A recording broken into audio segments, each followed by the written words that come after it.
പ്രതിപക്ഷത്തായിരുന്നപ്പോൾ നടത്തിയ സംഘപരിവാർ വിധേയത്വം അധികാരത്തിലേറിയപ്പോഴും തുടരുന്നു എന്നതാണ് നാം കാണുന്നത്. ചാൻസലർ ഓഫീസ് കേന്ദ്രീകരിച്ചുള്ള നീക്കങ്ങളിന്മേൽ UDF സർക്കാരിൻ്റേത് തന്ത്രപരമായ മൗനം കൂടിയാണ്. ഇക്കാര്യത്തിൽ സർക്കാരിൻ്റെ മൗനത്തെപ്പറ്റി മാധ്യമപ്രവർത്തകർ മുഖ്യമന്ത്രിയോട് ചോദിക്കുകയുണ്ടായി. ആ ഘട്ടത്തിൽ നൽകിയ മറുപടി അങ്ങേയറ്റം പരിഹാസ്യമായ മറുപടിയായിരുന്നു. സർവകലാശാലകളിൽ ഗവർണറുടെ ഇടപെടൽ ആരംഭിച്ചത് LDF സർക്കാരിൻ്റെ കാലത്താണ് എന്ന ദുർബലമായ വാദം, അത് ഈ ജാള്യത മറക്കുന്നതിന് വേണ്ടി മുഖ്യമന്ത്രി ഉയർത്തുകയായിരുന്നു. എത്ര വില കുറഞ്ഞ വിമർശന രീതിയാണത്. അന്ന് ഇടപെടൽ ആരംഭിച്ചുവെങ്കിൽ ആ ഘട്ടത്തിൽ ഓരോന്നിലും അപ്പോൾ തന്നെ അന്നത്തെ LDF സർക്കാർ അതിനെ ചെറുത്തിട്ടുമുണ്ട്. ഒന്നിനും വഴങ്ങി നിന്നിട്ടില്ല. ഉന്നത വിദ്യാഭ്യാസ രംഗത്ത് മതേതര മൂല്യങ്ങൾ ഉയർത്തിപ്പിടിക്കേണ്ടവരാണ് വൈസ് ചാൻസലർമാർ. പക്ഷേ കാണുന്നത് എന്താ?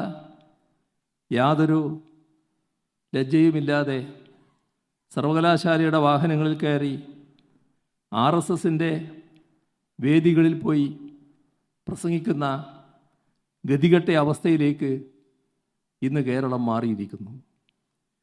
UDF സർക്കാർ ഇത്തരം സംഭവങ്ങളിലെല്ലാം ബോധപൂർവമായ മൗനം പാലിക്കുകയാണ്.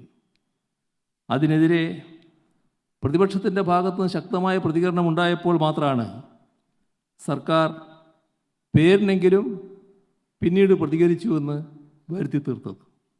ഇത്തരം കാട്ടിക്കൂട്ടലുകളല്ല വേണ്ടത്. ആത്മാർത്ഥമായുള്ള നിലപാടുകൾ സ്വീകരിക്കാൻ കഴിയണം.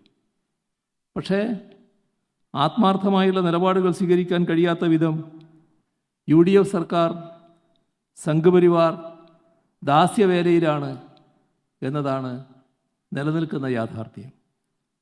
സർവകലാശാലാ വിഷയങ്ങളിൽ LDF സർക്കാർ തുടങ്ങിവെച്ച നിയമ പോരാട്ടങ്ങളുണ്ട്.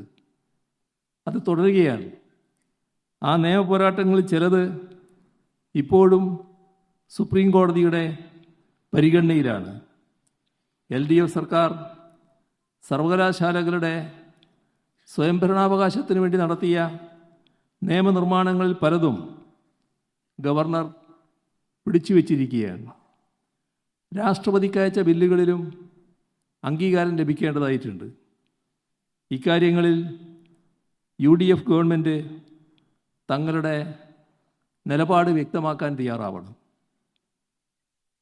ചാൻസലർ ഓഫീസ് കേന്ദ്രീകരിച്ചുകൊണ്ടുള്ള സർവകലാശാലകളിലെ സംഘപരിവാർ അജണ്ടയ്ക്ക് ഉന്നത വിദ്യാഭ്യാസ മന്ത്രിയും UDF സർക്കാരും നൽകുന്ന പച്ചക്കൊടി മതനിരപേക്ഷ കേരളത്തോടുള്ള വെല്ലുവിളിയാണ്.